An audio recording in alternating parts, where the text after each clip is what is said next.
Boa noite. Há mais de um século, o Marechal Deodoro da Fonseca, ministro da Guerra do imperador Dom Pedro II, levantou-se da cama e não estava muito bem. Tinha febre, dores no corpo e um dia cheio pela frente. Nesse dia, 15 de novembro de 1889, o Marechal Deodoro estava escalado pelos líderes republicanos brasileiros para acabar com a monarquia. A República deveria modernizar o país, instituir partidos políticos sólidos, consolidar a democracia, encaminhando o Brasil para o futuro que viria junto com o século XX. Hoje, às vésperas do século XXI, cada dia 15 de novembro ainda é dia de proclamar a República, porque as metas iniciais ainda não foram devidamente alcançadas. A história da República do Brasil é uma história tumultuada, com períodos de desenvolvimento cortado por longos períodos de trevas e confusão. Muitas vezes houve ordem sem progresso. Outras vezes houve progresso, mas havia quem reclamasse da falta de ordem. E o lema positivista da bandeira republicana se embaralhou numa sucessão de partidos políticos que nasceram e sumiram por conta própria ou pela força. Hoje, mais de um século e 36 presidentes depois, restabelecidas eleições para todos os níveis, o país procura fortalecer suas instituições e tenta colocar o pé no futuro, ainda atrás da modernidade. A história da República do Brasil, tema do repórter especial desta noite, mostra fatos curiosos, trágicos e cômicos, principalmente quando confrontado com a história oficial.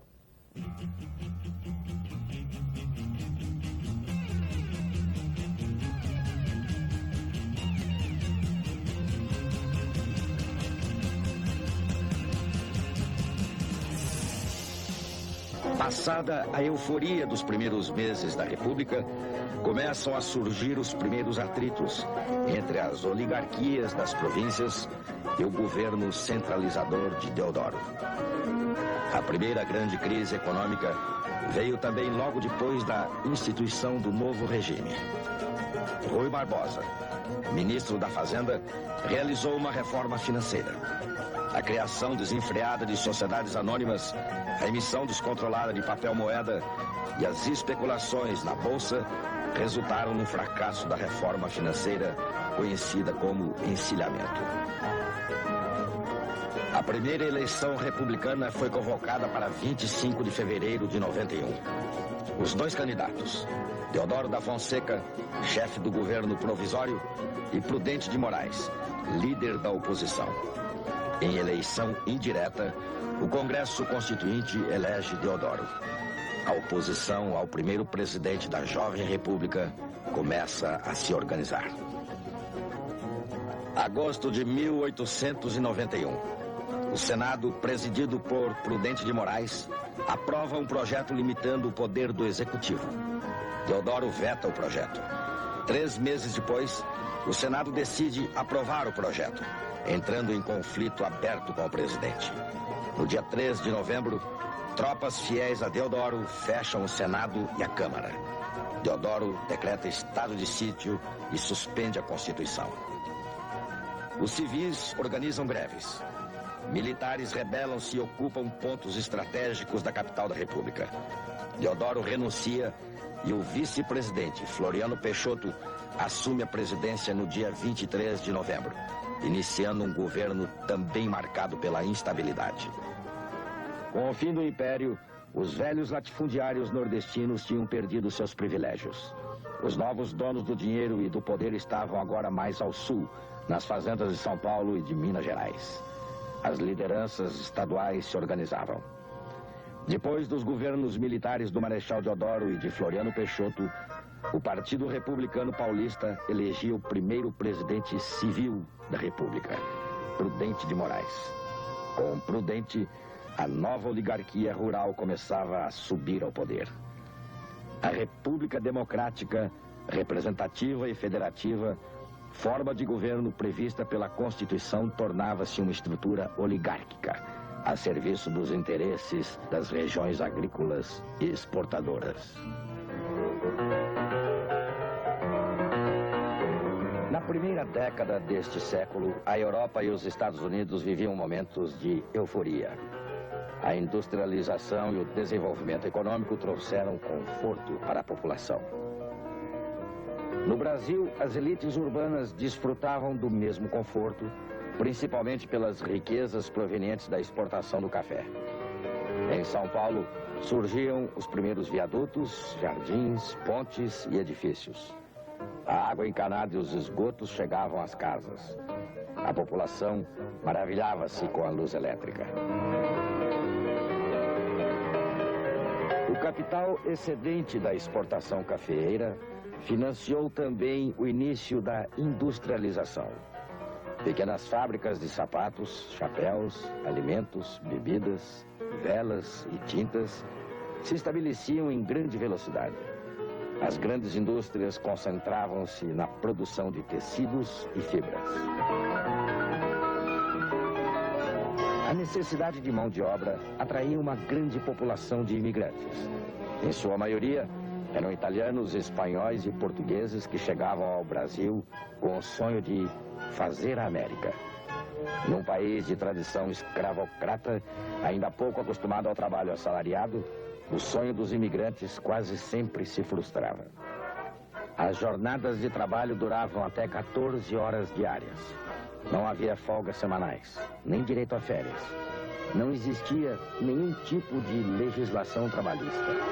A falta de infraestrutura fazia com que os imigrantes muitas vezes vivessem em condições precárias de habitação, alimentação e higiene.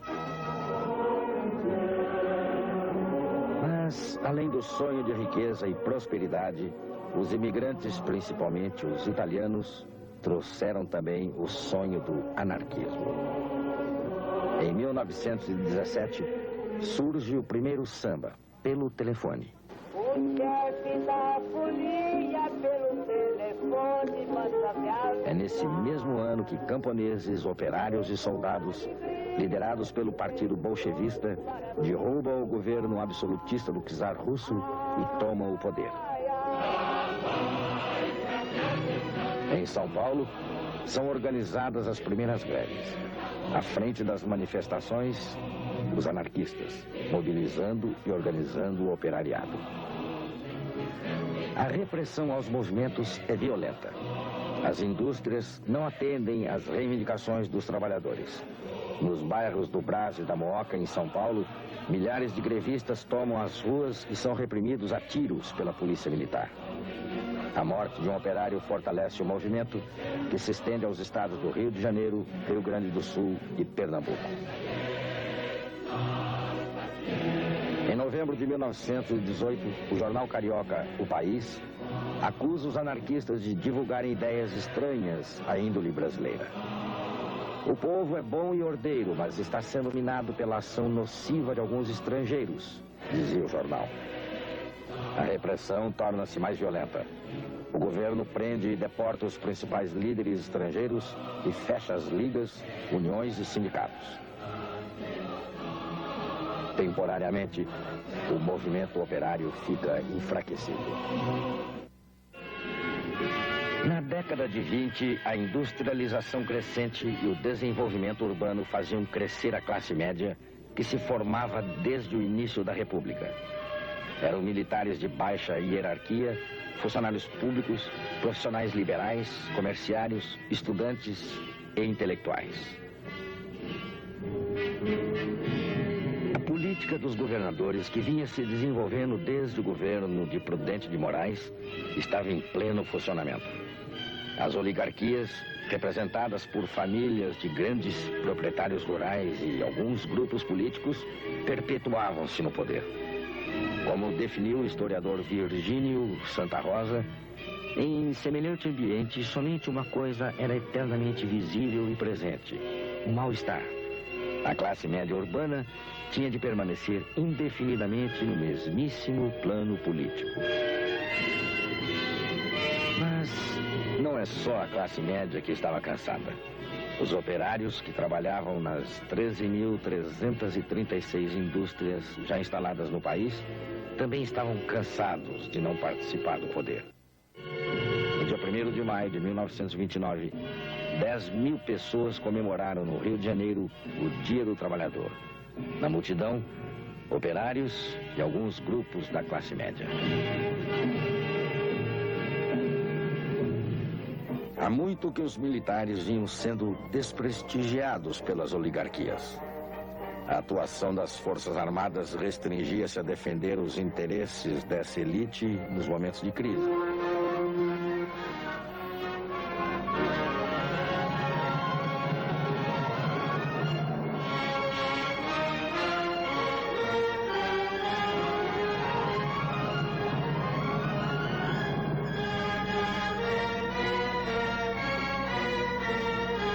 Este é o trecho final da carta enviada por uma junta militar ao então presidente Washington Luiz. Era o dia 24 de outubro de 1930. A República das Oligarquias Cafeeiras chegava ao fim. De 1889 a 1930, as elites agrárias de Minas Gerais e São Paulo predominaram no cenário político e econômico do país.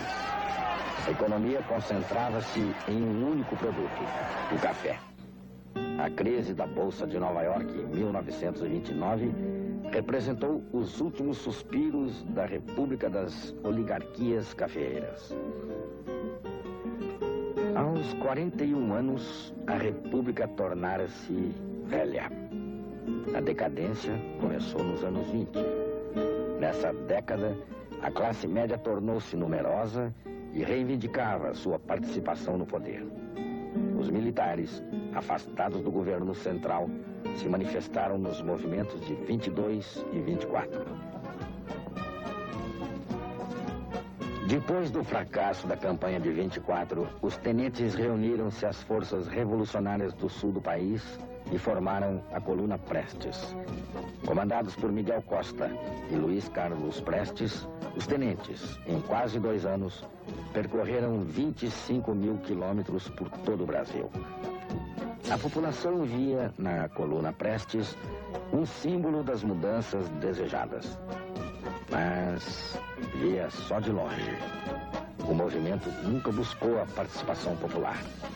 Sem projeto político definido, a Coluna Prestes vagou pelo país até se exilar na Bolívia em 1927. Eleições de 1930. Júlio Prestes e Getúlio Vargas disputam a presidência. Júlio Prestes é o candidato indicado por Washington Luiz.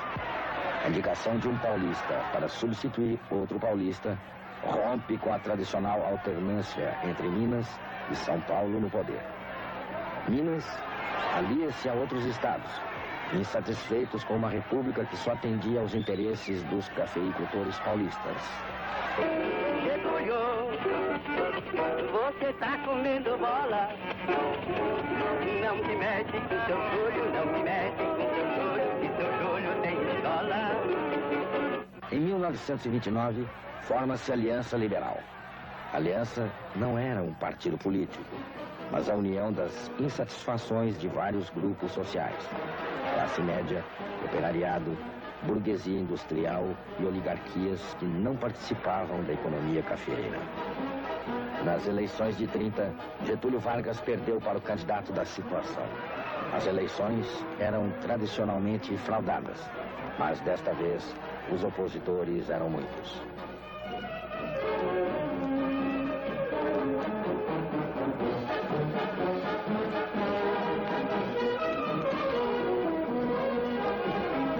O povo estava nas ruas fazendo a revolução.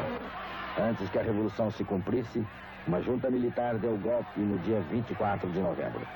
Getúlio Vargas assume, com poderes totais, o governo provisório. Assumindo o poder, Getúlio Vargas nomeia interventores para o governo dos estados.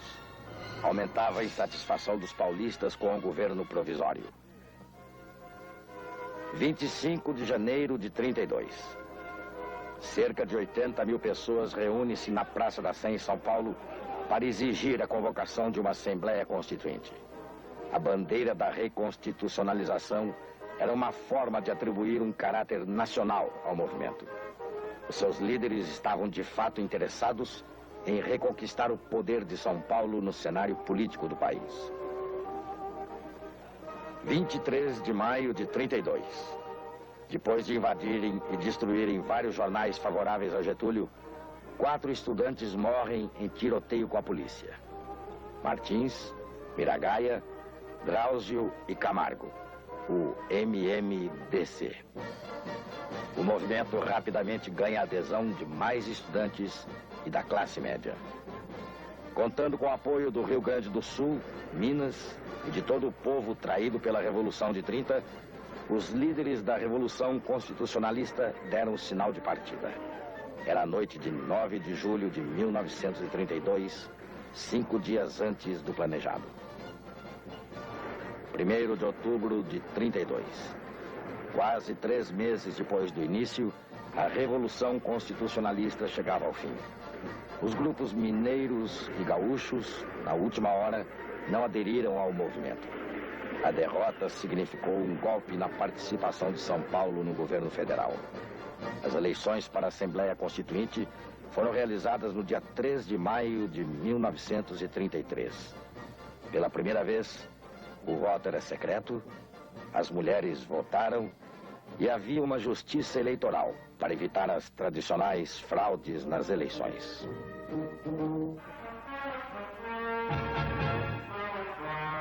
16 de julho de 1934. A República Brasileira tinha a sua 2ª Constituição.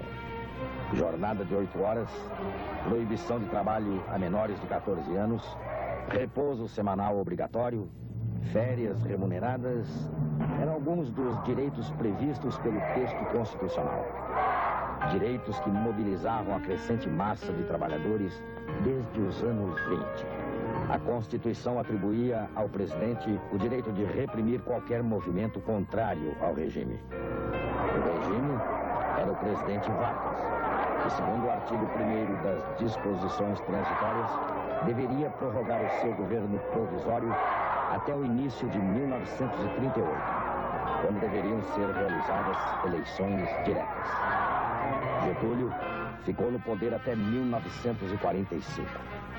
No mais, a nova Constituição não teve tempo de ser colocada em prática. Os seus efeitos foram suspensos com a decretação do estado de sítio em novembro de 35. Hat es uns gelangt, dem deutschen Volk eine neue Idee zu geben und dieses Volk in diese Idee zu einen und zu einer neuen. A Alemanha, a Itália e o Japão viviam a ascensão do nazifascismo. Dieses Jahrhundert für unser Volk. Em vários países, os partidos comunistas cresciam e consolidavam suas forças. No Brasil, a polarização entre fascismo e comunismo encontrou representantes locais e dividiu a classe média, insatisfeita com os resultados da Revolução de 30. Sob o lema Deus, Pátria e Família, os integralistas, liderados por Plínio Salgado, se organizavam desde 32. Inspirados em líderes fascistas como Hitler e Mussolini, os integralistas, ou camisas verdes, como eram conhecidos, cumprimentavam-se com o braço levantado e com a expressão Anaui. Sob o lema Pão, Terra e Liberdade, foi criada em 1935 a Aliança Nacional Libertadora. Congregando políticos, militares, estudantes e trabalhadores, tanto liberais quanto socialistas e comunistas, a aliança desejava reformas sociais, a nacionalização da economia e a criação de um governo popular e democrático. 10 de novembro de 37. Tropas do Exército cercam o Congresso. As eleições são suspensas. A Constituição, que vinha sendo preparada secretamente desde 36, é outorgada. Inspirada na Constituição fascista polonesa, a nova Constituição, conhecida como polaca, extinguiu os partidos políticos, o parlamento, previa a intervenção do governo central nos estados e atribuía ao presidente o direito de reprimir tudo aquilo que fosse entendido como crime contra a segurança nacional. O golpe estava oficializado. Os 8 anos que se seguiram ao golpe foram marcados pela concentração do poder político em 2 polos. No próprio Getúlio e no exército.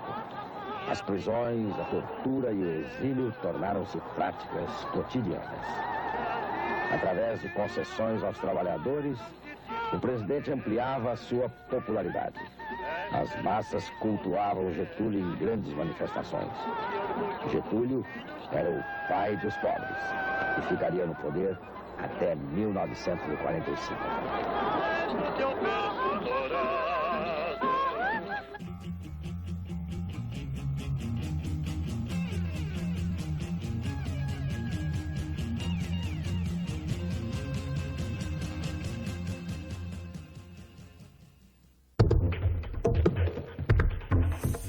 Ainda hoje.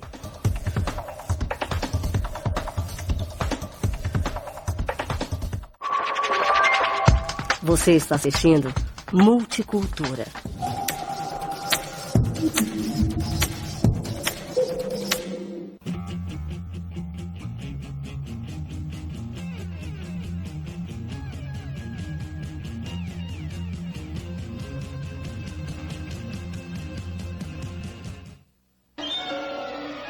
Dezembro de 45. Depois de 15 anos sem votar, a população novamente comparecia às urnas. Desta vez, as eleições eram livres e o presidente eleito, para surpresa de todos, assumiria o poder. Eurico Gaspar Dutra, candidato de Getúlio, venceu o brigadeiro Eduardo Gomes, da recém-criada UDN, União Democrática Nacional. Dutra recebeu 55% dos votos e assumiu o poder em janeiro de 46. Com o fim da Segunda Guerra e a derrota do nazifascismo, o mundo caminhava para a redemocratização. Setembro de 1946. A terceira Constituição Republicana é promulgada, estabelecendo as bases para a democratização do país. Maio de 47. O Partido Comunista Brasileiro é declarado ilegal e fechado pelo governo. Os 17 deputados comunistas têm seus mandatos cassados. O partido, clandestino até 45, rapidamente ganhou eleitores nos 2 anos de legalidade. O governo de Dutra dava início à caça aos comunistas. Merci beaucoup. I know that music leads the way to romance. Outubro de 1947. O governo rompe relações diplomáticas com a União Soviética. O Brasil tomava o partido dos Estados Unidos na Guerra Fria. 21 de janeiro de 1951.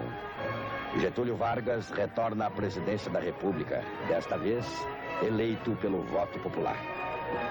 No dia 8 de dezembro de 1951, Getúlio envia mensagem ao Congresso propondo o monopólio estatal do petróleo. A campanha O Petróleo é Nosso dá início a uma série de medidas econômicas nacionalistas. Getúlio, desde sempre pouco simpático aos Estados Unidos, procurava conter a entrada de capital americano no Brasil. Empresas estrangeiras, imprensa e a UDN, partido de oposição ao governo, atacam duramente o nacionalismo econômico de Getúlio. O jornalista Carlos Lacerda, inimigo ferrenho de Getúlio, faz críticas cerradas ao presidente. Madrugada de 5 de agosto de 1954. Rua Toneleiros, Rio de Janeiro. Carlos Lacerda, seu filho e o major Rubens Vaz sofrem um atentado. O major, amigo de Lacerda, morre instantaneamente. Lacerda é ferido. A imprensa acusa Getúlio de ser conivente no episódio. A aeronáutica investiga a autoria do atentado.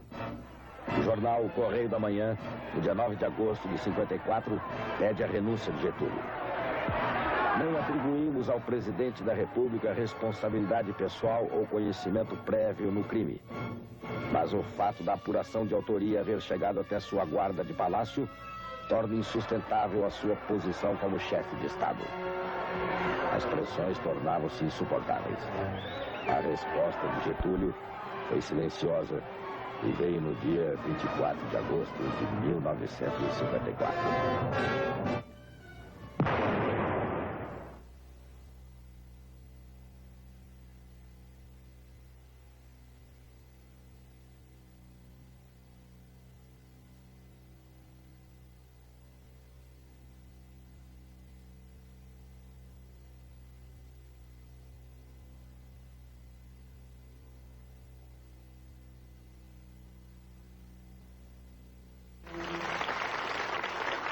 31 de janeiro de 56.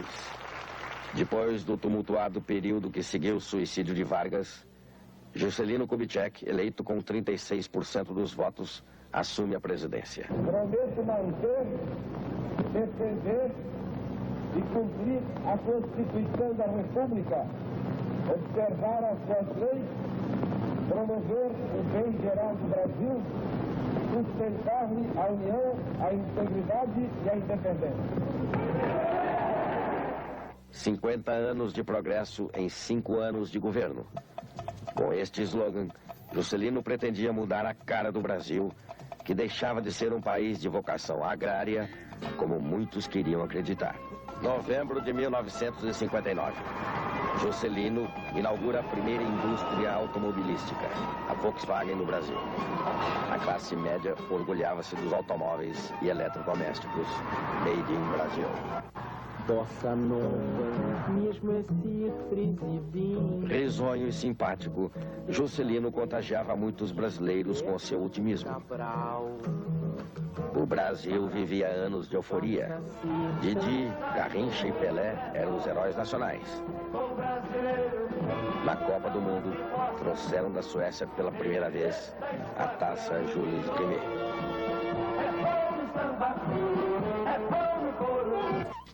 Quem vivia de salário não tinha tantos motivos para comemoração e otimismo. As multinacionais criaram milhares de empregos do dia para a noite. Mas os assalariados não demoraram a perceber que não tinham condições de consumir aquilo que produziam. Em 1957, 400 mil trabalhadores saíram às ruas de São Paulo para reivindicar aumento salarial.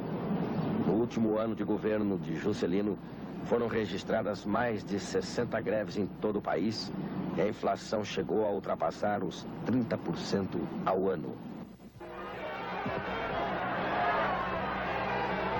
3 de outubro de 1960. O Brasil comparece às urnas para eleger o novo presidente. Pela primeira vez, a cerimônia de posse acontecia no Palácio do Planalto, em Brasília. Os 7 meses que Jânio Quadros ficou na presidência foram marcados por atitudes pitorescas. Em maio de 61, proibiu a briga de galos. As corridas de cavalo foram proibidas nos dias úteis. A censura aos divertimentos tornava-se cada vez mais drástica. As medidas disciplinadoras recebiam aplauso entusiasmado de largas camadas da burguesia e da classe média. No governo de Jânio Quadros, a política internacional ensaia novos rumos. O governo estabelece relações comerciais com a Alemanha Oriental e tenta uma aproximação com a União Soviética. O astronauta Yuri Gagarin, primeiro homem a viajar para o espaço, visita o Brasil. 18 de agosto de 61. Che Guevara, ministro das Relações Exteriores de Cuba, é condecorado pelo governo brasileiro. Setores do Exército e alguns políticos interpretam a atitude de Jânio Quadros como uma provocação.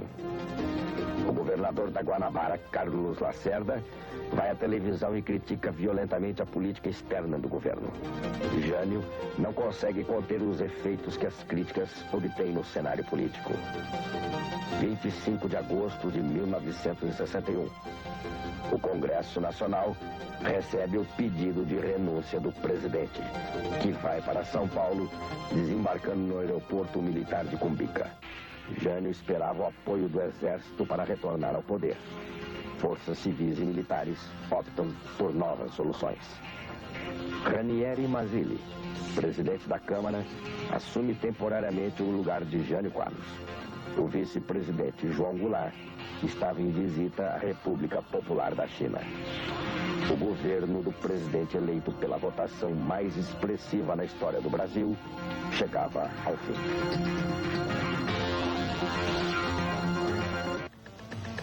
Os ministros militares opuseram-se à posse de Jango, considerado esquerdista. Mas o povo não demorou a defender a legalidade, ou seja, a posse de João Goulart, eleito vice-presidente pelo voto popular. No Rio de de Janeiro, operários fizeram greves a favor da posse de Jango. No Rio Grande do Sul, o governador Leonel Brizola liderava o movimento pelo respeito à Constituição. 29 de agosto de 61.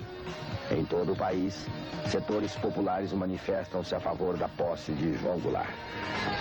No dia 2 de setembro, o Congresso altera a Constituição, mudando o regime de governo que passava a ser parlamentarista.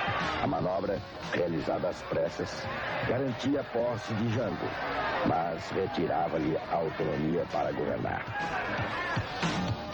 No dia 7 de setembro, João Goulart toma posse. Na República Parlamentarista, o poder ficava dividido entre o Parlamento, chefiado por Tancredo Neves, e o Executivo. Com as mãos atadas, Jango mal podia governar. O povo começava a se agitar nas ruas. As greves tomavam conta do país. O parlamentarismo não respondia à urgência dos problemas nacionais. O país acumulava uma dívida externa de quase 3,5 bilhões de dólares. A inflação e o custo de vida subiam rapidamente. Lideranças sindicais, trabalhadores e políticos iniciam campanha pela volta ao presidencialismo.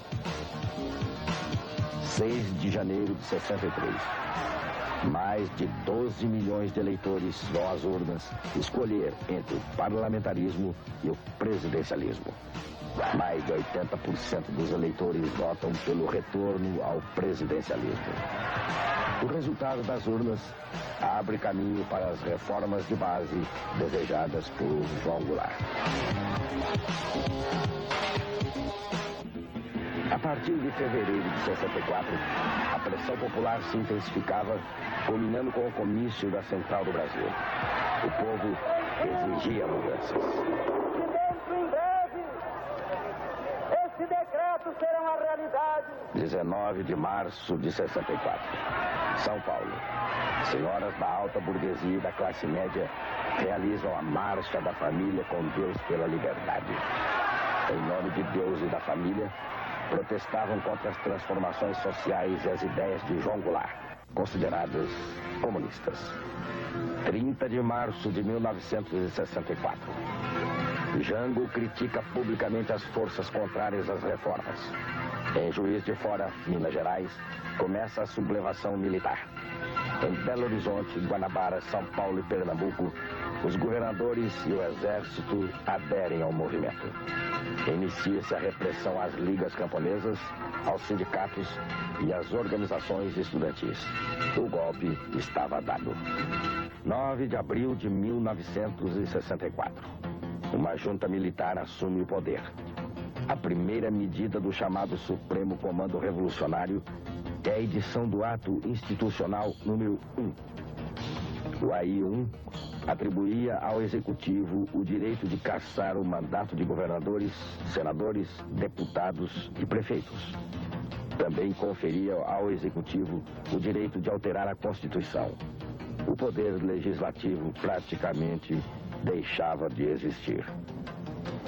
João Goulart, Jânio Quadros, Miguel Arraes, Juscelino Kubitschek e Luiz Carlos Prestes encabeçavam a lista dos cassados, que incluía 337 nomes. Os líderes que o país conseguiu formar ao longo de muitos anos seguiam para o exílio.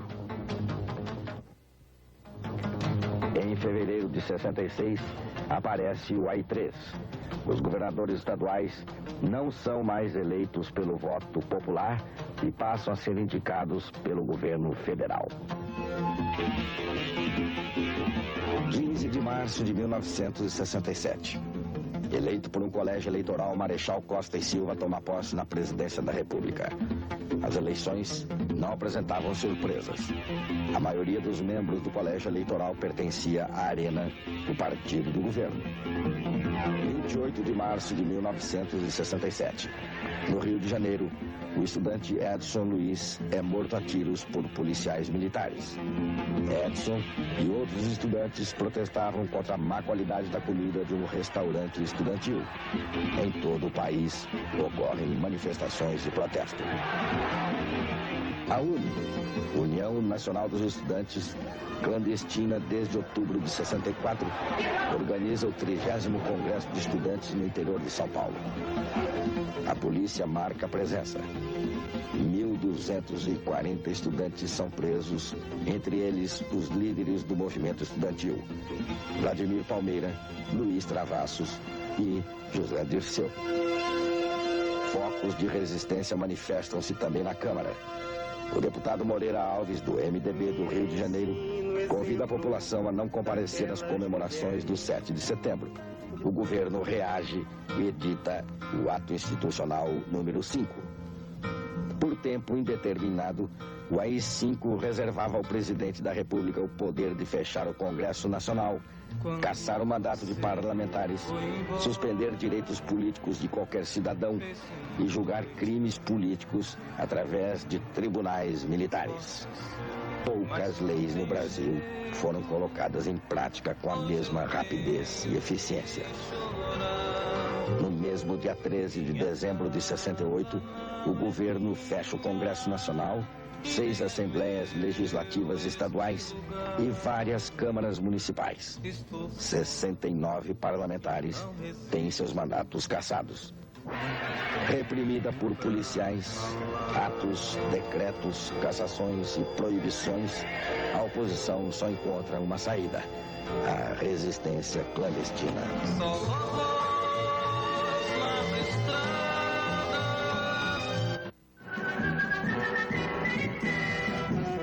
21 de junho de 1970. Na cidade do México, a seleção brasileira derrota a Itália por 4-1, com gols de Pelé, Jairzinho, Gerson e Carlos Alberto.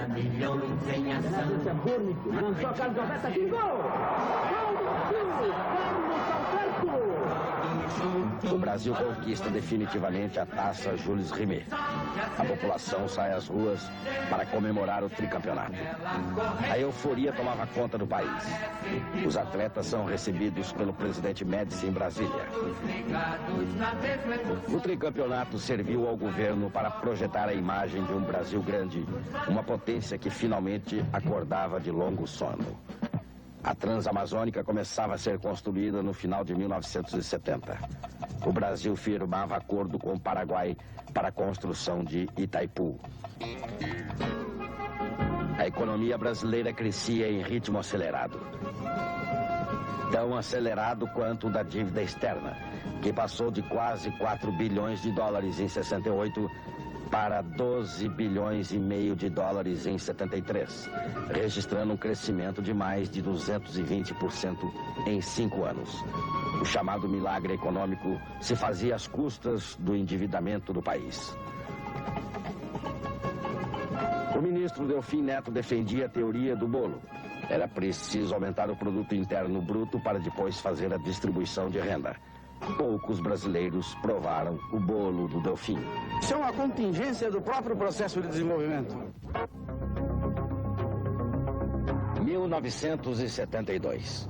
A repressão e a tortura estavam institucionalizadas no país. Às custas de forças policiais e militares, a população mergulhava no silêncio e no medo.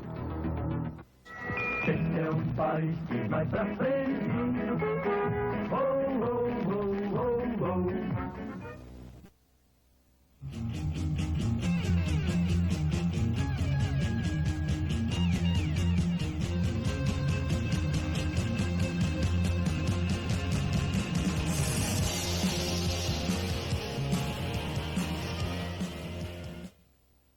Por trás dos slogans otimistas do governo Médici, os aparelhos de repressão e as organizações de esquerda agiam a todo vapor. No Araguaia, guerrilheiros resistiram 2 anos contra forças militares. Nos centros urbanos, o Esquadrão da Morte clandestinamente executava marginais desde os anos 60. No início dos anos 70, o esquadrão, formado por militares e liderado pelo delegado Sérgio Fleury, junta-se ao governo militar no combate às organizações de esquerda. O general Ernesto Geisel está no poder. A disposição do presidente é promover a distensão política através de uma abertura lenta, gradual e segura. Ainda assim, algumas atitudes de órgãos oficiais lembram os mais negros tempos do governo Médici.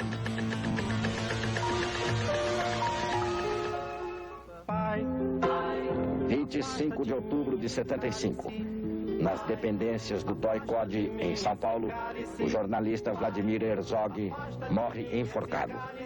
Uma semana depois, 8.000 pessoas celebram na Catedral da Sé um culto ecumênico em memória de Herzog. Era também a primeira manifestação pública contra a tortura. Quero lançar um grito desumano. 16 de dezembro de 76, São Paulo. Na rua Pio XI, bairro da Lapa, uma casa invadida por agentes do DOI-CODE.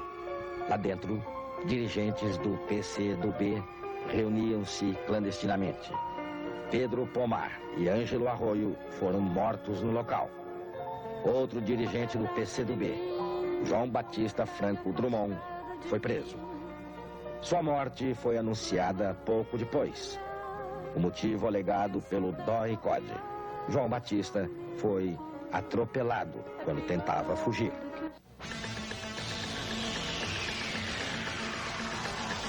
Os movimentos populares e estudantis, desmantelados pelo regime militar, começavam a renascer.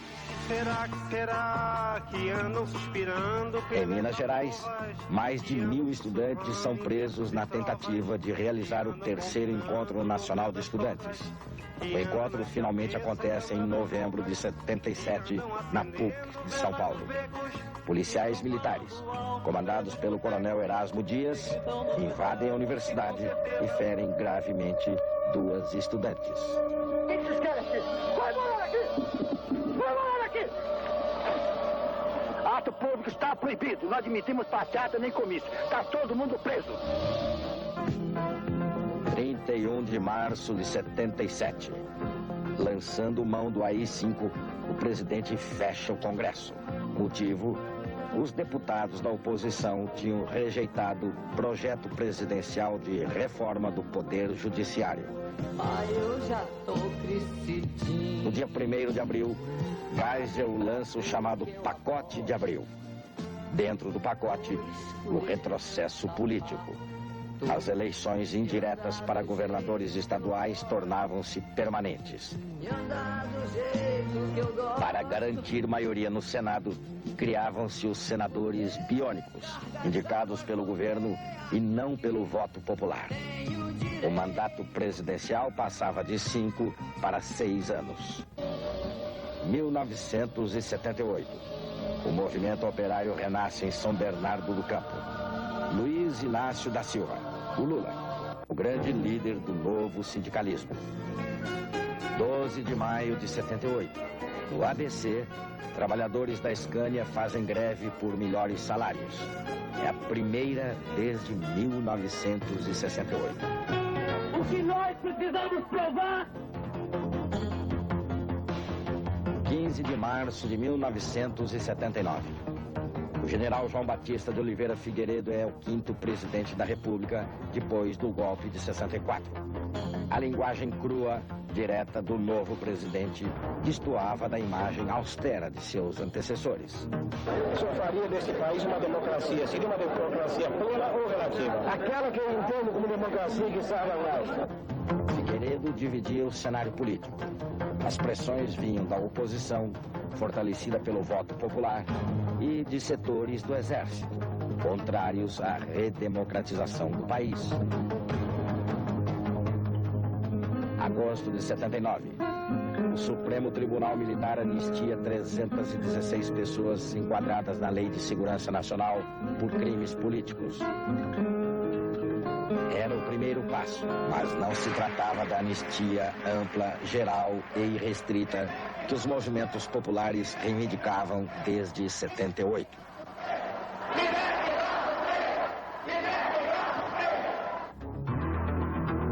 Os exilados, afastados do país desde o início da década de 70, começavam a retornar. Entre eles, Miguel Arraes, ex-governador de Pernambuco, Leonel Brizola, ex-governador gaúcho, o dirigente comunista Luiz Carlos Prestes e o antigo líder das ligas camponesas, Francisco Julião.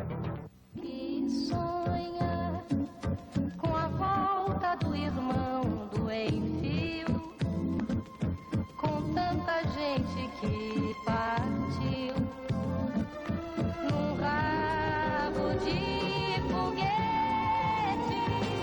Também de volta do exílio, Fernando Gabeira trazia novos padrões de comportamento para o jovem brasileiro.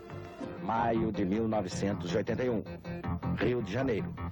Durante a comemoração do Dia do Trabalhador, no Rio Centro, a explosão de uma bomba mata um sargento e fere gravemente um capitão do exército. Na casa de força, uma outra bomba explode sem fazer vítimas.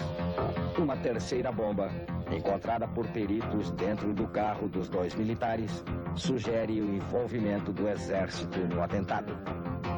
O episódio do Rio Centro, que por pouco não se transformou em grande tragédia, acabou arquivado, sem qualquer conclusão. O Congresso Nacional aprova projeto do Executivo pela extinção do bipartidarismo. No lugar da Arena e do MDB, são criados 6 novos partidos: PMDB, PDT, PTB, PP e PT.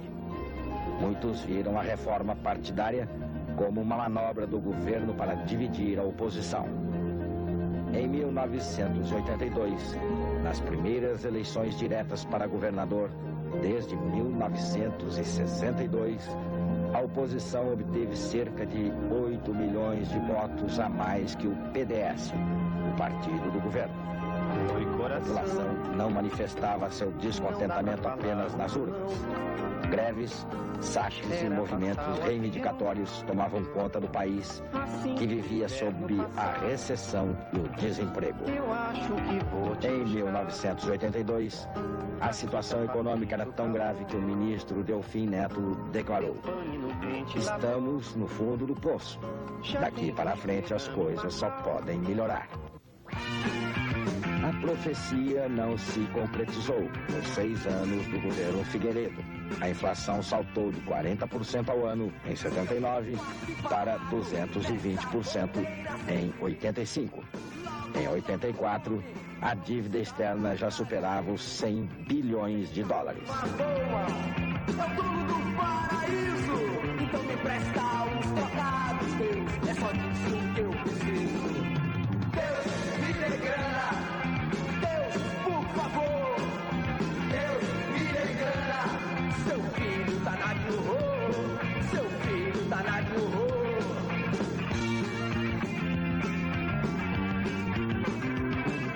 Se manhã merecendo, alguém bate em minha porta. Enquanto grupos políticos armavam acordos para mais uma eleição indireta, alguns partidos políticos convocavam o povo às ruas para exigir eleições para presidente. No Rio de Janeiro, 1 milhão de pessoas reivindicam diretas já. Nas ruas de São Paulo, 1.700.000 pessoas.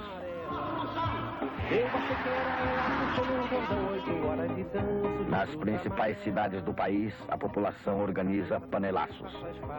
Depois de 20 anos de silêncio, a população deixa claro aos seus representantes o desejo do imediato restabelecimento das eleições diretas. O presidente Figueiredo decreta estado de emergência em Brasília. Tropas militares sob o comando do general Newton Cruz cercam o Congresso.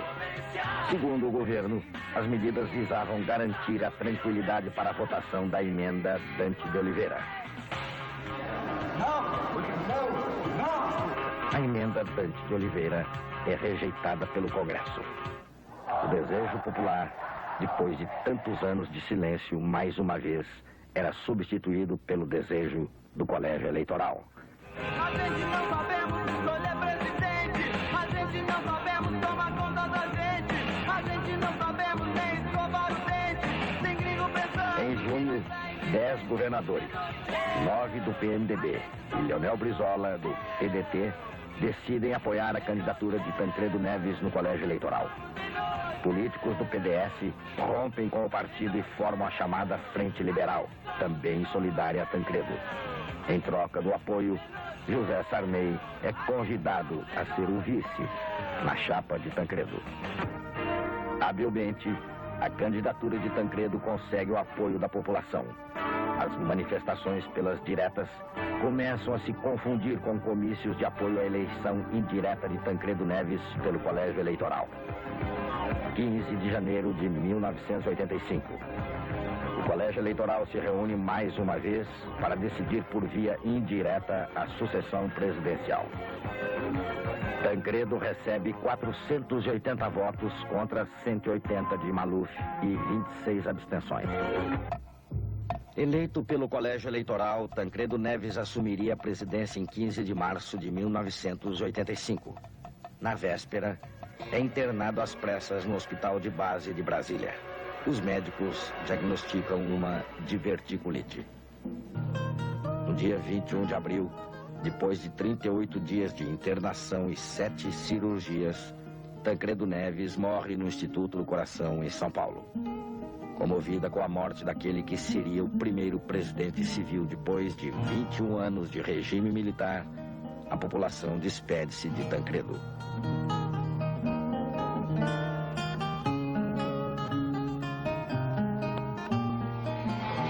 No dia 22 de abril, José Sarney assume definitivamente a presidência da República com o descrédito e a indiferença da população.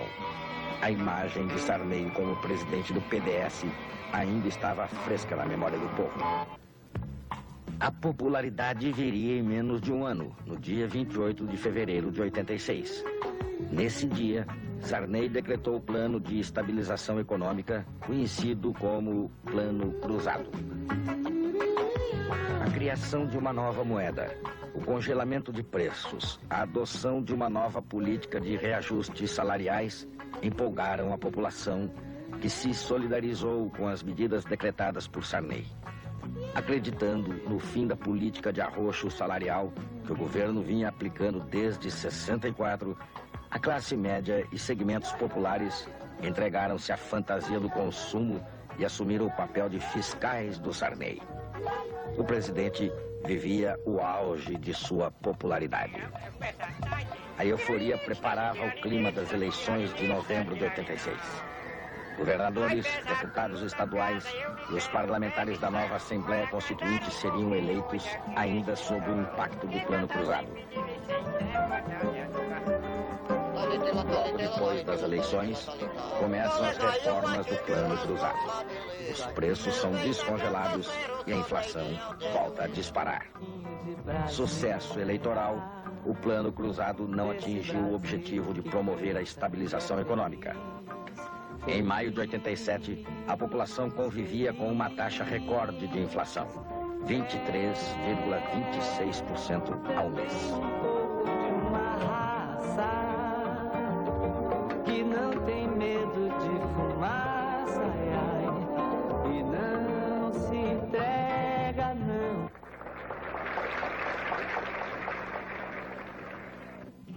Primeiro de fevereiro de 1987, Brasília. No Congresso Nacional, deputados federais e senadores eleitos em novembro de 86 reúnem-se para instalar a Assembleia Nacional Constituinte. A Constituinte logo toma nova conformação. Deputados de vários partidos articulam um bloco que ficaria conhecido como Centrão. Os seus líderes eram os deputados Carlos Santana e Roberto Cardoso Alves, do PMDB, e José Lourenço, do PFL. Em dezembro de 87, o Centrão consegue uma vitória: a alteração do regimento da Constituinte. O novo regimento facilitaria a aprovação de projetos que bloqueariam as reformas sociais. 2 de junho de 88. A duração do mandato do presidente Sarney levanta polêmica entre os parlamentares. A Constituinte, depois de quase 8 horas de tensão, garante os 5 anos para Sarney. 25 de junho. A propósito da aprovação do mandato de 5 anos, deputados abandonam o PMDB e fundam um novo partido, o PSDB. Promulgada em outubro de 88, a 8ª Constituição brasileira ainda está por ser finalizada. A maior parte das leis que beneficiam a população trabalhadora, como a lei de greve, ainda aguarda legislação complementar para ser implementada. Que a promulgação seja nosso grito. Mudar para vencer. Muda, Brasil! Muda, Brasil! A nova Constituição limita o poder do Executivo, que perde o direito de baixar decretos-lei. Os decretos, durante 24 anos, fizeram parte do cotidiano brasileiro, justificando o terror durante o regime militar. O Legislativo se firma como poder efetivo, recuperando um papel que os governos militares confiscaram.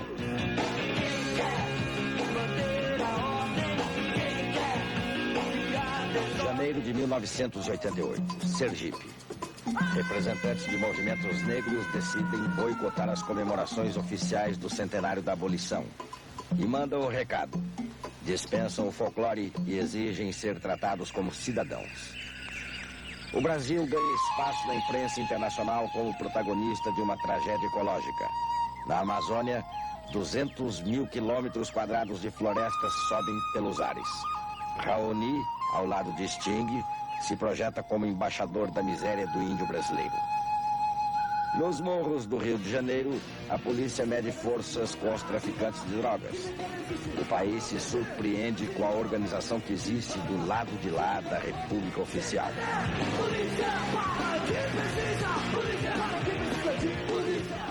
Decretos, pacotes, planos econômicos tumultuam a economia e mexem no bolso da população.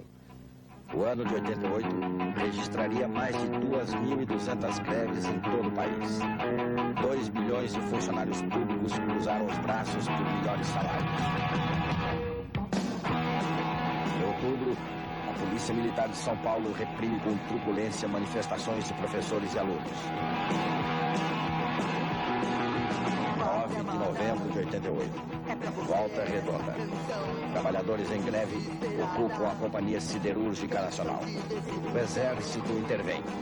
O resultado é desastroso. 3 operários são mortos a tiros. Os resquícios do regime militar despertam o repúdio da população.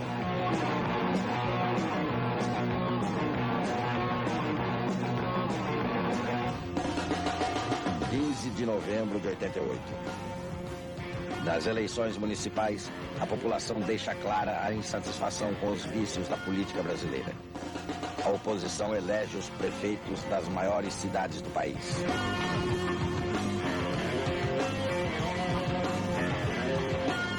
Não resta a menor dúvida que nessa luta aí, a gente está convencido de que mais hoje ou mais amanhã, algum companheiro vai perder a vida, alguém vai derramar sangue, porque nós estamos lutando contra um poderio econômico, o poder do latifúndio.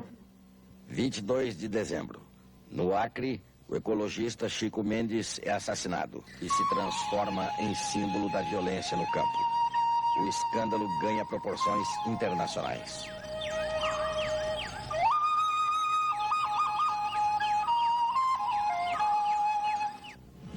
O naufrágio do Batomuxo desvia a atenção da opinião pública para a Zona Sul carioca. No dia 7 de janeiro de 1989, o Brasil fica sabendo em rede nacional quem matou Odete Roitman. Mas o Brasil ainda não sabia quem havia assassinado Chico Mendes. Em 100 anos, a República somou um déficit social de mais de 20 milhões de analfabetos, uma dívida externa de mais de 100 bilhões de dólares, enorme déficit habitacional, atendimento de saúde pública marcado pela precariedade e uma das distribuições de renda mais perversas do mundo. Um jejum eleitoral de 29 anos e uma legislação frouxa que permitiu a inscrição de mais de uma dezena de partidos fizeram das eleições presidenciais de 1988 um verdadeiro festival de propostas políticas. 22 candidatos disputaram o cargo correndo atrás de um colégio eleitoral de 82 milhões de pessoas. 15 vezes maior que o colégio que elegeu o presidente Jânio Quadros em 1960. Mas, já no início da campanha, em junho, o eleitorado abria mão da quantidade e concentrava sua preferência em 5 candidatos. Deles, Fernando Collor de Mello, o recém-fundado PRN, era o favorito com nada menos que 40% das intenções de voto. Os resultados do primeiro turno não desmentiram as pesquisas. Collor venceu com 28% dos votos. Em segundo ficou Luiz Inácio Lula da Silva, do PT, com 16,6%. Na disputa pelo segundo turno, a diferença entre Lula e Collor chegou a ficar apertada. Isso até o debate na televisão às vésperas das eleições. Lula não foi bem. E esse desempenho, segundo alguns analistas, foi determinante para a vitória de Collor. Quando as urnas foram abertas, Collor tinha 35 milhões de votos contra 31 milhões concedidos a Lula. Collor de Mello assumiu a presidência da República prometendo modernizar o país. As suas bandeiras de campanha são desestatizar a economia, extinguir as mordomias oficiais, combater a corrupção, os cartéis e os oligopólios e abrir o mercado para os produtos estrangeiros. Mas o alvo principal de Collor era a inflação, a qual derrotaria, segundo ele, de um só golpe. A herança que seu governo recebia não podia ser pior. Um país à beira da hiperinflação, com uma dívida interna monumental, muito próxima da dívida externa de 140 bilhões de dólares. Para combater esse espólio deixado pela nova república, o presidente lançou mão de um novo pacote econômico. Ao tomar conhecimento das medidas costuradas pela ministra da Economia, Zélia Cardoso de Mello, o país ficou perplexo. Quem tinha poupança, aplicação nos fundos de curto prazo, over e até cruzados na conta corrente teve o dinheiro confiscado. Fora isso, o cruzado foi enterrado e o cruzeiro ressuscitou. No combate à inflação, o governo também anunciou medidas ambiciosas contra o déficit público.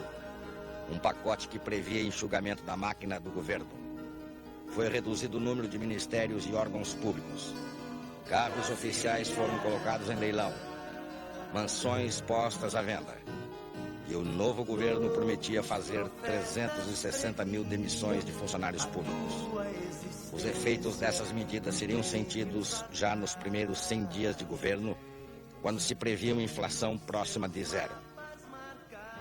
100 dias se passaram. E o que se viu foi que o governo exagerou nas expectativas. A inflação desceu para os 10%. Mas as demissões não subiram além dos 10%. Carros e mansões foram a leilão, mas a privatização das estatais não saiu do papel. Para completar, o governo, assessorado pelo ministro da Justiça, Bernardo Cabral, cometeu erros jurídicos que feriram a autoridade da Constituição, recém-promulgada. Hoje, 8 meses depois, o governo Collor continua administrando uma crise. Crise de credibilidade, segundo as pesquisas de opinião, e crise econômica. A inflação resiste e, com a recente alta do petróleo, pode atingir os 20% no final do ano. Mas, como o governo Collor vai até 1995, o presidente tem ainda 4 anos para atingir seus objetivos. E até lá, até mesmo o sistema de governo pode mudar. Um plebiscito em 1992 ou 93 pode decidir que a principal figura da República seja um primeiro-ministro e não o presidente, se for aprovada a proposta parlamentarista.